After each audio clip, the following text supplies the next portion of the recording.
মই এতিয়া ঘণ্টাত ৩০০০ কৈ লওঁ। মই মোৰ মা আৰু ভণ্টিৰ কাৰণে এই বৃত্তি কৰিবলৈ লৈছোঁ। হয়, আপোনালোকে ঠিকেই শুনিছে। মই এতিয়া ঘণ্টাত ৩০০০ কৈ লওঁ। মানুহ লৈ কেতিয়াবা এই পৰিমাণ বাঢ়িও যায়।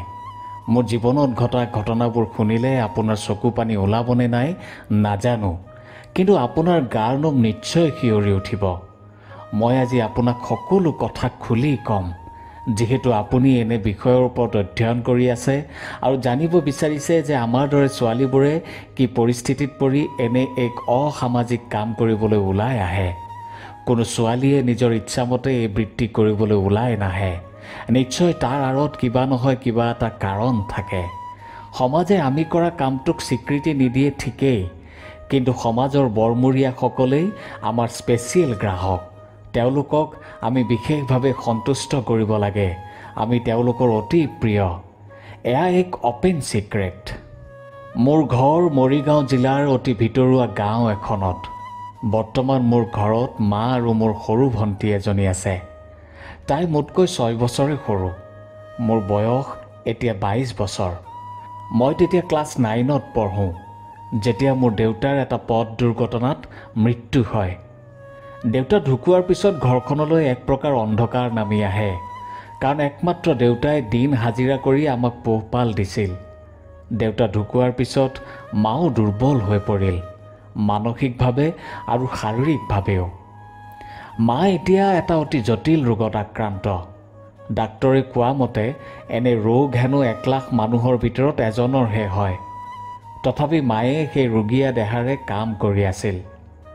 মায়ে কিন্তু এই কথাটো নাজানে আৰু ময়ো জনোৱা নাই, কাৰণ মই মাক যেনেকৈ হ'লেও জীয়াই ৰাখিবই লাগিব। কাৰণ ভণ্টি সৰু আৰু তাই এতিয়াই একো কাম কৰিব পৰা হোৱাই নাই।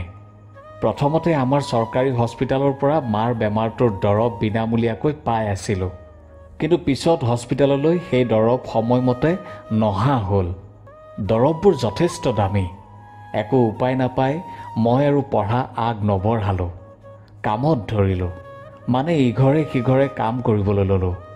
কাম মানে ঘৰৰ কাম, যেনে ঘৰ সৰা, মচা, বাচন ধোৱা, কাপোৰ ধোৱা ইত্যাদি। মানুহৰ ঘৰে ঘৰে কাম বন কৰি অলপ পইচাৰে 2টা মোবাইল ফোন কিনিছিলোঁ। এটা মাৰ বাবে আৰু আনটো মোৰ বাবে, কাৰণ মই যাতে এনি টাইম মাৰ খবৰ লৈ থাকিব পাৰোঁ। ইঘৰে সিঘৰে কাম কৰিবলৈ লোৱাটোৱে আচলতে মোৰ বাবে কাল হ'ল। তেতিয়া সাংবাদিকজনে সুধিলে, কাল মানে কি হৈছিল তোমাৰ? কিছু সময় মৌন হৈ ৰৈ উপাসনাই ক'বলৈ ধৰিলে, মই মোৰ জীৱনটো শেষ কৰিম বুলি নিশ্চিত কৰিছিলোঁ আৰু সেইমতে আগো বাঢ়িছিলোঁ। এদিন মই নিজকে শেষ কৰি দিয়াৰ বাবে এটা শিৱ মন্দিৰলৈ যাওঁ। সেইদিনা ভগৱানক মই প্ৰশ্ন কৰোঁ যে আমাৰ লগতে কিয় এনে হ'বলৈ ধৰিছে? আমিতো একো পাপ কাম কৰা নাই, বৰং কাম কৰিহে 2 পইচা অৰ্জন কৰিছোঁ। মই বিভিন্ন বাহানা কৰি এখন ফাৰ্মাচীৰ পৰা 10টামান স্লিপিং টেবলেট কিনিলোঁ আৰু মালৈ ফোন কৰোঁ যে তোমালোকে আৰু মোক নেদেখিবা, তোমাৰ ডাঙৰ ছোৱালী আৰু নাথাকিব। তেতিয়া মায়ে কয় যে তুমি য'তেই আছা তাৰ পৰা ভালে ভালে ঘূৰি আহা। মোৰ ভগৱানৰ ওপৰত সম্পূৰ্ণ বিশ্বাস আছে যে তোমাৰ একো হ'ব নোৱাৰে। মায়ে সেইফালৰ পৰা হেলো হেলো কৰি থাকিল, কিন্তু মই একো নোকোৱাকৈ ফোনটো ছুইচ অফ কৰি দিওঁ। ভগৱানক শেষবাৰৰ বাবে প্ৰাৰ্থনা কৰি কওঁ যে চোৱা, তুমি যদি সহায় নকৰা তেন্তে তোমাৰ সন্তানে আজি তোমাৰ সন্মুখতে নিজকে শেষ কৰিব। এই বুলি কৈ মই 10টামান স্লিপিং টেবলেট একেলগে খাওঁ। অলপ সময় পিছত মই একো ক'ব নোৱাৰা হৈ পৰোঁ। মন্দিৰৰ পৰা ওলাই আহোঁ। তেতিয়া মালৈ আৰু ভণ্টিলৈ বহুত মনত পৰিছিল। মন্দিৰৰ পৰা ওলাই আহোঁতে ৰাস্তাত ৰৈ থকা মাৰুতি কাৰ এখনৰ ওপৰতে মই বাগৰি পৰোঁ। তাৰপিছত মই আৰু একো ক'ব নোৱাৰোঁ। ৰাতিপুৱা যেতিয়া মোৰ হুঁচ আহে তেতিয়া মই নিজকে নগাঁৱৰ হস্পিটেলত আৱিষ্কাৰ কৰোঁ আৰু হস্পিটেলত কেনেকৈ আহি পালোঁ সেই কথাও গম পালোঁ। ৰাতিপুৱা মই ঘৰলৈ যাওঁ। ঘৰত মায়ে মোক সাৱটি ধৰি হুক হুকাই কান্দিছিল, কিন্তু মায়ে মোক একো বেয়াকৈ কোৱা নাছিল। পিছদিনাৰ পৰা আকৌ ইঘৰত সিঘৰত কাম কৰিবলৈ লওঁ। মই আৰু এদিন আত্মহত্যাৰ বাবে চেষ্টা কৰোঁ, এইবাৰ ঘৰতেই। মাহঁত নথকা অৱস্থাত মই ফেনত মাৰ চাদৰ এখন ওলোমাই লওঁ। কিন্তু মায়ে কেনেকৈ গম পালে সেয়াহে আচৰিত। সেইবাৰো মই ব্যৰ্থ হওঁ। কিন্তু তুমি দুবাৰকৈ আত্মহত্যা কৰাৰ কাৰণ কি? তেতিয়া উপাসনাই ক'লে, মই তেতিয়া ঘৰে ঘৰে কাম কৰা আৰম্ভ কৰিছোঁ। এদিন মই এঘৰ ধনী মানুহৰ ঘৰত কাম কৰিবলৈ যাওঁ। ঘৰৰ মূল মানুহজন মোৰ দেউতাৰ বয়সৰ আছিল। মই সেইদিনা ৰাতিপুৱা অলপ সোনকালে তেওঁলোকৰ ঘৰলৈ কাম কৰিবলৈ গৈছিলোঁ, কাৰণ ঘৰৰ আন সদস্যসকল সেইদিনা তেওঁলোকৰ কোনোবা আলহীৰ ঘৰলৈ যোৱা কথা। সেয়েহে মই তেওঁলোকৰ ঘৰত ৰাতিপুৱাই উপস্থিত হওঁ। খুৰী এজনীয়ে মোক ক'লে যে উপাসনা, আজি আমি এঠাইলৈ যাম, মাত্ৰ এওঁহে ঘৰত থাকিব। তই দুপৰীয়া আহি তেওঁৰ খোৱাৰ যোগাৰখিনি কৰি থৈ যাবি দে আই। ময়ো হ'ব বুলি ক'লোঁ, আৰু সেইমতে মই আন কেইঘৰমানত কাম কৰি দুপৰীয়া সেই খুৰাহঁতৰ ঘৰত উপস্থিত হওঁ। খুৰাই মোক প্ৰথমতে তেওঁৰ দুখনমান কাপোৰ ধুবলৈ বুলি উলিয়াই দিলে। মই তেওঁলোকৰ বাথৰুমত কাপোৰকেইখন ধুই আছিলোঁ। কাপোৰখিনি ধুই থাকোঁতে মোৰ গাটো প্ৰায় তিতিছিল। এবাৰ বাথৰুমৰ পৰা বাহিৰলৈ চাই দেখিলোঁ খুৰাই বাৰাণ্ডাৰ পৰাই মোলৈ চাই আছে। মই তেতিয়া সুধিলোঁ, খুৰা, আপোনাক ভাত দিওঁ নেকি? তেতিয়া খুৰাই ক'লে, হ'ব, তই কামখিনি কৰি ল। মই ভাবিছিলোঁ খুৰা বাৰাণ্ডাত আৰু নাই, কিন্তু মই ভবাটো মিছা হ'ল। খুৰাই বাৰাণ্ডাতে বহি মোলৈ চাই আছিল। মই বাথৰুমৰ দুৱাৰখন বন্ধ কৰি ল'লোঁ আৰু মনতে ভাবিলোঁ, খুৰাই মোলৈ কিয় এনেকৈ চাই আছে? কাপোৰ ধোৱা কামখিনি শেষ কৰি মই খুৰাক ভাত দিবলৈ পাকঘৰলৈ আহিলোঁ। মোৰ পিন্ধিবলৈ লগত আৰু কাপোৰ নাছিল। সেই তিতা ফ্ৰকটোৰে মই পাকঘৰত সোমাই খুৰাৰ ভাতৰ যোগাৰ কৰি আছিলোঁ। তেতিয়া খুৰাই মোক পিছফালৰ পৰা সাৱটি ধৰি কৈছিল, আয়ৈ দেহি, তিতি থকা দেহাটোৰে ইমান ধুনীয়া লাগিছে তোক। মই বৰ অস্বস্তি বোধ কৰিছিলোঁ। সেয়েহে জোৰকৈ খুৰাক ঠেলি দিছিলোঁ আৰু কৈছিলোঁ, খুৰা, এয়া আপুনি কি কৰিছে? তেতিয়া খুৰাই মোক 500 টকা এটা মোৰ হাতত দি কৈছিল, ল, তোৰ কামত আহিব। ঘৰলৈ আহি মই বহুত অশান্তিত আছিলোঁ। এবাৰ ভাবিছিলোঁ যে খুৰীহঁতক গোটেই কথাখিনি কৈ দিওঁ নেকি। তাৰপিছত ভাবিলোঁ মোৰ কথা জানো তেওঁলোকে বিশ্বাস কৰিব? ওলোটাই মোকহে সমাজৰ পৰা বহিষ্কাৰ কৰিব। এইবোৰ কি হৈছে বা কি হ'বলৈ গৈ আছে বুলি ভাবি নিজকে শেষ কৰি দিয়াৰ সিদ্ধান্ত লৈছিলোঁ। সেয়েহে মই শিৱ মন্দিৰটোলৈ গৈ স্লিপিং টেবলেট খাইছিলোঁ, কিন্তু বাচিলোঁ। দ্বিতীয়বাৰো তেনেকুৱাই হৈছিল। সেইবাৰ খুৰাই মোৰ লগত সুবিধা বুজি শাৰীৰিক সম্পৰ্ক স্থাপন কৰিব বিচাৰিছিল, কিন্তু মই কিবাকৈ পলাই আহোঁ আৰু সেইদিনাই ফেনত ওলমি আত্মহত্যাৰ চেষ্টা কৰোঁ, কিন্তু নমৰিলোঁ, বাচিলোঁ। মায়ে জানো কেনেকৈ গম পালে মই নাজানো। মায়ে মোক বহুত বুজাইছিল, মোক বহুত সাহস দিছিল আৰু মোক বাৰে বাৰে আত্মহত্যা কৰিব বিচৰাৰ কাৰণ সুধিছিল। কিন্তু মই মাক কথাবোৰ কোৱা নাছিলোঁ, কাৰণ মা এনেই দুৰ্বল। কথাবোৰ জানিলে মা আৰু ভাগি পৰিব। তোমালোকে সেই গাঁও এৰি আন ঠাইলৈ নগ'লা কিয়? সাংবাদিকজনে সুধিলে।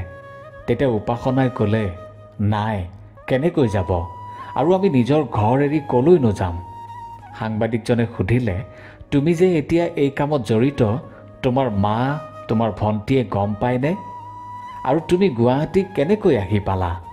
তেতিয়া উপাসনাই ক'বলৈ ধৰিলে, মই গুৱাহাটীৰ কথা শুনিছিলোঁ, কিন্তু এইখনেই যে গুৱাহাটী মই জনা নাছিলোঁ। মোৰ মা আৰু ভণ্টীয়ে মই যে এই কাম কৰোঁ একো গম নাপায়। তেওঁলোকে কেৱল এয়াই জানে যে মই গুৱাহাটীত আমিন গাঁৱত কোনো এক কোম্পানীত কাম কৰোঁ। সেইদিনা আমাৰ গাঁৱৰে দাদা এজন আমাৰ ঘৰলৈ গৈছিল। তেওঁ আমাক খুব মৰম কৰিছিল। আমাৰ ঘৰলৈ যায়, কেতিয়াবা প্ৰয়োজন হ'লে তেওঁ পইচা পাতি দিও সহায় কৰে। মুঠৰ ওপৰত তেওঁ আমাৰ অতি বিশ্বাসী এজন ব্যক্তি আছিল। মোৰ বাবে সেই সময়ত তেওঁ এজন ভগৱানতুল্য ব্যক্তি আছিল। কিন্তু এতিয়া তেওঁ বাৰু এই সংসাৰত নাই। তেওঁ আমাৰ ঘৰলৈ গৈ মাক কৈছিল যে গুৱাহাটীৰ এঘৰত কাম কৰাৰ বাবে ছোৱালী এজনী লাগে, ভাল পইচা পাতিও দিব, মানে মাহে 10,000 টকাকৈ দিব, আৰু থকা খোৱা বোৱা সকলো তেওঁলোকৰ ঘৰতেই পাব। মই আৰু মা দুয়ো দাদাজনৰ কথা চিন্তা কৰিলোঁ আৰু শেষত এয়া সিদ্ধান্ত ল'লোঁ যে গাঁৱত ইঘৰে সিঘৰে কাম কৰি থকাতকৈ গুৱাহাটীত এঘৰত কাম কৰিলেই ভাল হ'ব। আমি দুয়ো দাদাজনৰ কথাত সন্মতি দিলোঁ। কথামতে এদিন ৰাতিপুৱাই আহি গুৱাহাটীৰ গণেশগুৰিত থকা মানুহ ঘৰত উপস্থিত হ'লোঁ। দাদাই মোক মানুহ ঘৰৰ লগত চাহ চিনাকি কৰাই দিলে আৰু মই সেইদিনাৰ পৰাই তেওঁলোকৰ ঘৰত থাকিবলৈ ল'লোঁ। প্ৰায় 3 বছৰ মই তেওঁলোকৰ ঘৰত কাম কৰিলোঁ। ময়ো লাহে লাহে ডাঙৰ হৈ আহিলোঁ। সকলো কথা বুজা হ'লোঁ, জনা হ'লোঁ। এনেকৈ চলি থাকিল। তেওঁলোকৰ ঘৰত বৰ বিশেষ মানুহ নাছিল। মালিক, মালিকনী আৰু তেওঁলোকৰ ছোৱালী এজনী। ঘৰখন বহুতেই ভাল আছিল। মোৰ মাৰ বেমাৰৰ ক্ষেত্ৰতো বহুত সহায় কৰিছে। কিন্তু এদিন মোৰ জীৱনলৈ অমানিশা নামি অহা দিনটো আহিছিল। সিহঁতৰ ঘৰলৈ ছোৱালীজনীৰ পেহীয়েকৰ ল'ৰা সুশান্ত আহিছিল। সুশান্তই সেইদিনা তেওঁলোকৰ ঘৰত ৰাতি থাকিছিল। ঠাণ্ডাৰ দিন আছিল, অৰ্থাৎ নৱেম্বৰৰ শেষ নে ডিচেম্বৰৰ আৰম্ভণি তেনে আছিল। গণেশগুৰিত থিয়েটাৰ চলি আছিল। সুশান্তৰ বাহিৰে ঘৰৰ সকলোৱে থিয়েটাৰ চাবলৈ গৈছিল। সুশান্তই মোক চাহ একাপ দিবলৈ কৈছিল। ময়ো সুশান্তৰ বাবে চাহ লৈ গৈছিলোঁ। দাদা, এয়া চাহ লওক। সুশান্তই মোৰ পিছফালেদি গৈ দুৱাৰখন ভিতৰৰ পৰাই লক কৰি দিছিল। আৰু কি ক'ম, মই নিবিচৰা সকলো কাম। কিছু সময় পিছত সি মোৰ হাতত টকা 1500 দিছিল। সেইদিনা মই বৰকৈ কান্দিছিলোঁ। ভগৱানক বৰকৈ গালি পাৰিছিলোঁ। তেতিয়া মই নিজকে শান্ত কৰিব পৰা নাছিলোঁ। কি কৰিম কি নকৰিম কৈ মালৈ ফোন কৰিছিলোঁ। মাক সকলো কথা ক'ম বুলি ভাবিছিলোঁ, কিন্তু সাহস নহ'ল। তুমি লগে লগে পুলিচত কমপ্লেইন নকৰিলা কিয়? সাংবাদিকজনে ক'লে। তেতিয়া উপাসনাই ক'লে, মই কেনেকৈ কৰোঁ সেই কাম? তাতে আকৌ কাম কৰা ছোৱালী। ওলোটাই মোৰহে বদনাম হ'ব। মই তেতিয়াই সিদ্ধান্ত ল'লোঁ যে মই আজিৰে পৰা এনে কামেই কৰিম। কাৰণ ভগৱানে যেতিয়া বাৰে বাৰে মোক তেনে কামৰ বাবে ঠেলি দিছে, গতিকে মই চাগে এই কামৰ বাবে যোগ্যই নহয়। মোৰ শৰীৰটো চাগে ভগৱানে এইবাবেই বনাইছে। মই সিদ্ধান্ত ল'লোঁ আৰু পিছদিনা মাৰ গাটো বৰ বেয়া বুলি কৈ মানুহ ঘৰৰ পৰা ওলাই আহিলোঁ। গোটেই দিনটো গণেশগুৰিত ইফালে সিফালে ঘূৰি ফুৰি কটালোঁ। লাহে লাহে সন্ধিয়া নামি আহিল। কি কৰোঁ, ক'লৈ যাওঁ এতিয়া? এই বুলি ভাবি থাকোঁতে ফুটপাথতে দেখিলোঁ যে কেইজনীমান ধুনীয়া ধুনীয়া ছোৱালীয়ে কথা পাতি ৰৈ আছে। তাৰ মাজতে এজনীয়ে আজি তই ক'লৈ যাবি বুলি সোধা মোৰ কাণত পৰিল। যাওঁ নাযাওঁকৈ মই ছোৱালীকেইজনীৰ ওচৰলৈ গ'লোঁ। এজনীয়ে মোক তেওঁলোকৰ লিডাৰজনীৰ লগত চিনাকি কৰি দিলে আৰু ময়ো আগ পিছ নভবাকৈয়ে এই কামটোত সোমাই পৰিলোঁ। তেওঁলোকে মোক প্ৰথমে বুজাইছিল, জীৱনটো ধ্বংস নকৰিবলৈ কৈছিল, কিন্তু মই নামানিলোঁ। মই মোৰ লগত ঘটা সকলো ঘটনা তেওঁলোকক ক'লোঁ। সেইদিনা ৰাতিয়েই আছিল মোৰ কামৰ প্ৰথম দিন। এই কথা মোৰ ঘৰত মোৰ মা, ভণ্টি কোনেও নাজানে। মই মাহেকত তেওঁলোকলৈ পইচা পঠিয়াওঁ। ভণ্টি পঢ়া শুনাত চোকা। সেয়েহে মই তাইক কৈছোঁ যে তাই যাতে মোৰ দৰে নহয়। তাই মেট্ৰিকত ডিষ্টিংশ্যন পাইছে। এতিয়া গাঁৱতে হায়াৰ ছেকেণ্ডেৰী পঢ়ি আছে। কিন্তু মাৰ গাটো আগতকৈ আৰু বেছি দুৰ্বল হৈ পৰিছে। সেয়েহে মই এতিয়া মাক একো কৰিবলৈ নিদিওঁ। যি লাগে সকলো মই দিওঁ। সাংবাদিকজনে সুধিলে, তুমি ঘৰলৈ যোৱানে? অঁ যাওঁ, উপাসনাই ক'লে। মই মাহত 2 বাৰ ঘৰলৈ যাওঁ। মই মোৰ কামটোলৈ অলপো অনুতপ্ত নহয়। প্ৰথমতে কেইদিনমান বেয়া লাগিছিল। ফুটপাথতে পাণ তামোলৰ দোকান দি চলিম বুলি ভাবিছিলোঁ। কিন্তু লাহে লাহে মোৰো এই কামটোতে ভাল লগা হ'ল। মই এতিয়া ঘণ্টাত 3000কৈ লওঁ। সমাজৰ নামী দামী মানুহৰ লগতেই মোৰ ভাল। আমি কেইজনীমানে তেওঁলোকৰ বিশেষভাৱে শুশ্ৰূষা কৰোঁ। বাৰু বুজিলোঁ। তুমি আৰু কিমান দিনলৈ এই কাম কৰিবা? মই যিমান দিনলৈ পাৰোঁ আৰু মোৰ শৰীৰে যিমান দিনলৈ পাৰে আৰু সেইখন সমাজে মোক যেতিয়ালৈকে বিচাৰে তেতিয়ালৈকে কৰি থাকিম। তোমাৰ পৰিস্থিতিৰ কথা বাৰু মই জানিলোঁ, বুজিলোঁ। কিন্তু তোমাৰ টীমত থকা সকলোৰে একেই পৰিস্থিতি নে? তেতিয়া উপাসনাই ক'লে, প্ৰায়ভাগৰে বৰ দুখ লগা কাহিনী আছে। এইবাৰ সাংবাদিকজনে শেষৰ প্ৰশ্নটো কৰিলে, তোমাৰ বিয়া হ'বলৈ মন আছেনে? কোনোবাই যদি তোমাক বিবাহৰ প্ৰস্তাৱ দিয়ে তুমি সন্মতি দিবানে? মন নিশ্চয় আছিল। কোন ছোৱালীৰ এজন ভাল ল'ৰাৰ লগত বিয়া হ'বলৈ মন নাথাকিব? কিন্তু এতিয়া মন নাই আৰু সন্মতি দিয়াৰ প্ৰশ্নই নাই। তেতিয়া সাংবাদিকজনে অলপ সময়ৰ বাবে মৌন হৈ পৰিল। কিছু সময় পিছত মৌনতা ভাঙি সাংবাদিকজনে ক'লে, মই তোমাক বিয়া কৰাব খোজোঁ, মোৰ লগত বিয়াত বহিবানে? হঠাৎ এনেদৰে বিয়াৰ প্ৰস্তাৱ এটা পাই উপাসনাৰ গালে মুখে যেন লাজ ফুটি উঠিল। লাজে লাজে উপাসনাই ক'লে, আপুনি বিয়াৰ প্ৰস্তাৱ দিছে ঠিকেই আছে, আপুনি বাৰু আপোনাৰ মা দেউতাক মোৰ সকলো কথা খুলি ক'ব পাৰিবনে? আপুনি প্ৰথমতে আপোনাৰ লগত জড়িত সমাজক সোধক। যদি আপোনাৰ ঘৰে, আপুনি থকা সমাজে আপোনাক এই বিয়াৰ বাবে স্বীকৃতি দিয়ে, তেন্তে মই আপোনাৰ লগত বিয়াত বহাৰ বাবে ৰাজি আছোঁ। তেতিয়া সাংবাদিকজনে ক'লে, মই যেতিয়া তোমাৰ সকলো কথা গম পায়ো তোমাক বিয়াৰ প্ৰস্তাৱ দিব পাৰিছোঁ, গতিকে মই মোৰ মা দেউতাকো সন্মত কৰিব পাৰিম। বাকী থাকিল সমাজৰ কথা। আজিকালি সমাজৰ কথা বাদ দিয়া। এইটো মোৰ ফোন নম্বৰ আৰু তোমাৰ ফোন নম্বৰটো দিয়া। মই এসপ্তাহৰ ভিতৰত তোমাৰ ওচৰলৈ আহি আছোঁ। এই বুলি কৈ সাংবাদিকজন গুচি গ'ল। ক'ব নোৱাৰাকৈয়ে উপাসনাৰ চকুজুৰি সেমেকি উঠিল। সেমেকা চকুৰে তাই সাংবাদিকজনলৈ অপেক্ষা কৰি থাকিল। প্ৰিয় দৰ্শক, এয়াই আছিল উপাসনা নামৰ এজনী অতি মৰমীয়াল আৰু অমায়িক ছোৱালীৰ সংঘৰ্ষপূৰ্ণ জীৱনৰ কাহিনী। কি পৰিস্থিতিত পৰি কি কাম কৰিবলগীয়া হ'ল। ইয়াত দোষী কোন? আপুনি কি ভাবে? উপাসনাক সাংবাদিকজনে বিয়া কৰাবনে? সমাজে তাইক আঁকোৱালি ল'বনে?